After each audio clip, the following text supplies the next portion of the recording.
ہم قدم ہم ذہن ہم نوا دوستوں، اپنی ملت کے ہم کہکشاں دوستوں، ڈھونڈ لیں گے ہم ایسا جہاں دوستوں، ہوگی راہ عمل پر اما دوستوں۔ ہم قدم ہم ذہن ہم نوا دوستوں، اپنی ملت کے ہم کہکشاں دوستوں، ڈھونڈ لیں گے ہم ایسا جہاں دوستوں۔ الرحمن الرحیم۔ وسیروا فی الارض، اللہ کی زمین کی تم سیر و سیاحت کرو، اللہ تعالیٰ فرماتا ہے۔ تو زراعت آج ہم آپ کو ازبکستان کا آنکھوں دیکھا حال ہم سنا رہے ہیں۔ ازبکستان کی تاریخ تو کافی پرانی ہے، لیکن اس نے حالیہ جو اس کی تاریخ ہے اس کے مطابق جب جہاد افغانستان کے سمراج کے نتیجے میں اسے بھی آزادی کی نعمت عظمیٰ مل گئی، تو اس نے 1 ستمبر 1991 میں آزادی کا اعلان کر دیا، اور اس کا نام 25 دسمبر 1991 میں جمہوریہ ازبکستان رکھا گیا۔ اسے اقوام متحدہ نے 1992 میں تسلیم کیا۔ اس کا کل رقبہ 44,898 مربع کلومیٹر ہے، جبکہ اس کی آبادی 3,30,00,000 نفوس پر مشتمل ہے۔ اس میں 88% مسلم، 5% عیسائی اور باقی دیگر مذاہب کے ماننے والے ہیں، جبکہ کچھ حصہ دہریوں کا بھی ہے۔ یہاں 1,03,000 یہودی بھی آباد تھے، لیکن وہ 1980 میں یہاں سے چلے گئے۔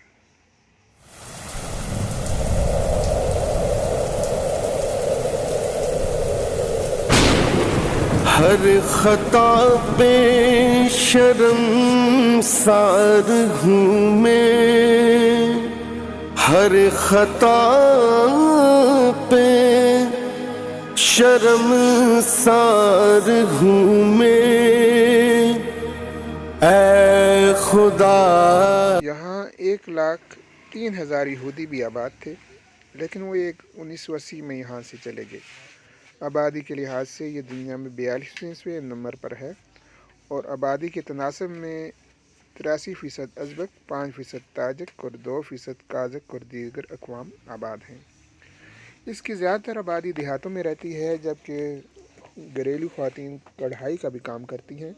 یہاں کے لوگوں کی اوسط عمر 70 سال ہے۔ اس کے مشہور کھیل فٹ بال، باسکٹ بال اور سائیکلنگ ہیں۔ اس کی شرح خواندگی قابل رشک یعنی 99.3% ہے۔ ازبکستان میں دنیا کا دوسرا بڑا سونے کا ذخیرہ ہے۔ یہاں سے سالانہ 80 لاکھ ٹن سونا نکلتا ہے۔ تانبے کی پیداوار میں اس کا 10واں اور یورینیم کی پیداوار میں پوری دنیا میں اس کا 12واں نمبر ہے۔ اس کی کرنسی سوم ہے، اور ایک پاکستانی روپے میں 75 سوم آ جاتے ہیں۔ اس کی زبان کے زیادہ تر حروف ترکی زبان سے نکلے ہوئے ہیں، جبکہ دوسری بڑی زبان رشین ہے۔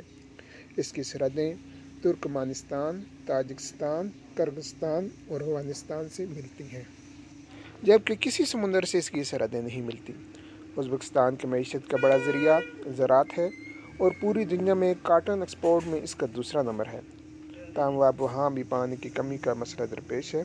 یہاں کا موسم سرما کا دورانیہ کم ہوتا ہے، اور مشہور محدث امام بخاری کے علاوہ یہ ملک الخوارزمی، ابو علی سینا البیرونی کا بھی جائے مسکن ہے۔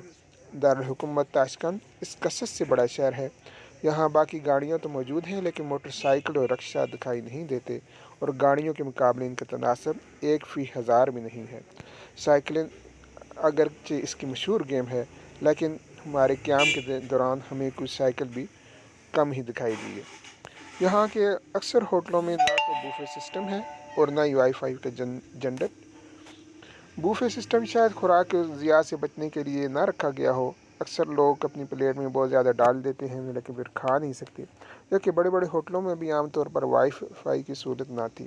جبکہ ایک ہوٹل میں تو یہ نوٹس آویزاں تھا کہ ادھر وائی فائی اس لیے نہیں ہے کہ ہم چاہتے ہیں کہ آپ ایک دوسرے سے باتیں کریں۔ پھر واقعی لوگ ایک دوسرے سے ٹچ بھی رہتے تھے۔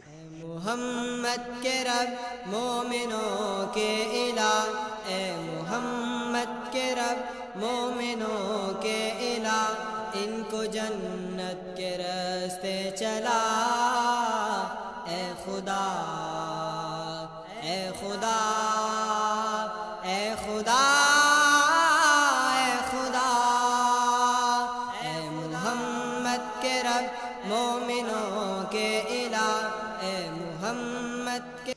پاکستان سے ازبکستان کا سفر جو ہے وہ 2 گھنٹے کی فلائٹ پہ ہے، اور یہ شاید چند ایسے ممالک میں سے ہے جن کا اسٹینڈرڈ ٹائم جو ہے پاکستان سے بالکل ملتا جلتا ہے، کوئی 1 منٹ کا بھی فرق نہیں ہے۔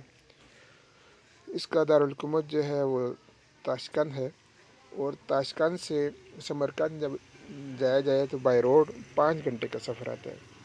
اور سمرقند میں سب سے جو اہم ترین مقام ہے وہ امام بخاری کا کمپلیکس ہے، اور وہیں ان کا مزار ہے۔ امام بخاری اگرچہ وہ بخارا میں پیدا ہوئے تھے، لیکن بعد ازاں انہوں نے ہجرت کی اور سمرقند میں وہ آباد ہو گئی اور وہیں کے ہو کے رہے۔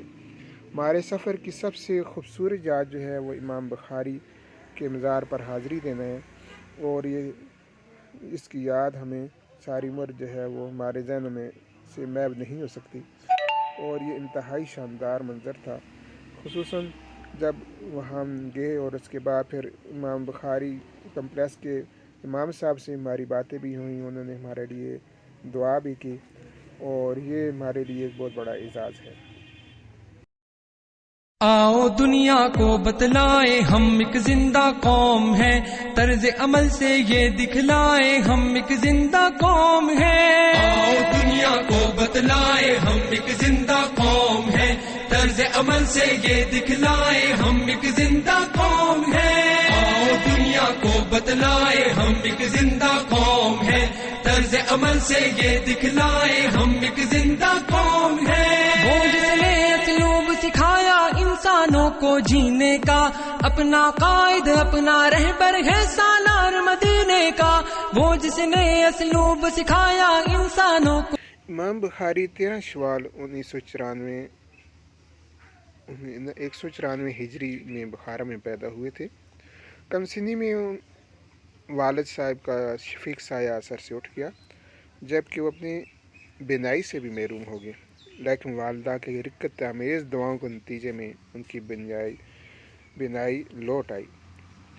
امام صاحب کو بچپن ہی سے، جبکہ عمر 10 سال تھی، احادیث جمع کرنے کا شوق تھا۔ 16 سال کی عمر میں آپ نے اپنے بھائی اور والدہ کے ہمراہ پہلا حج کیا۔ آپ کا حافظہ حیرت انگیز تھا، آپ نے نوعمری میں 15,000 سے زائد احادیث زبانی سنا دیں۔ یہ راتوں کو اٹھ کر چراغ کی روشنی میں احادیث مبارکہ کے مطالعہ میں مصروف ہو جاتے، اور آپ نے ایک کتاب قضایائے صحابہ 18 سال کی عمر میں تصنیف کی، جبکہ مدینہ منورہ میں روضہ اقدس کے قریب بیٹھ کر ریاض جنہ میں کتاب تاریخ لکھی۔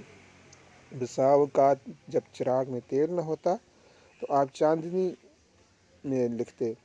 آپ کی مشہور کتاب الصحیح البخاری کو کتاب اللہ کے بعد صحیح ترین کتاب کا درجہ حاصل ہے، اور یہ سخت محنت کے بعد 16 سال کی طویل مدت میں پایہ تکمیل تک پہنچی۔ آپ کی 22 اہم ترین تصانیف ہیں۔ آپ نے زندگی بھر کسی کی غیبت نہیں کی، اور آپ کو امیر بخارا کے حکم پر شہر بدر کیا گیا، اور آپ نے اس کے بعد آپ سمرقند میں آپ کو جب دعوت ملی تو آپ وہیں چلے گئے، اور 1 شوال 256 ہجری میں انتقال کر گئے۔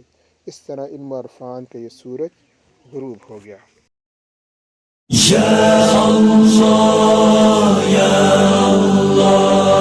کا جو سب سے خوبصورت جو منظر تھا وہ یہ تھا کہ یہاں کے لوگ پاکستان سے بہت گہری محبت کرتے تھے، اور اس کا ہمارے دلوں پر بہت اچھا تاثر یہ چھوڑ کر گئے۔ بہت شکریہ۔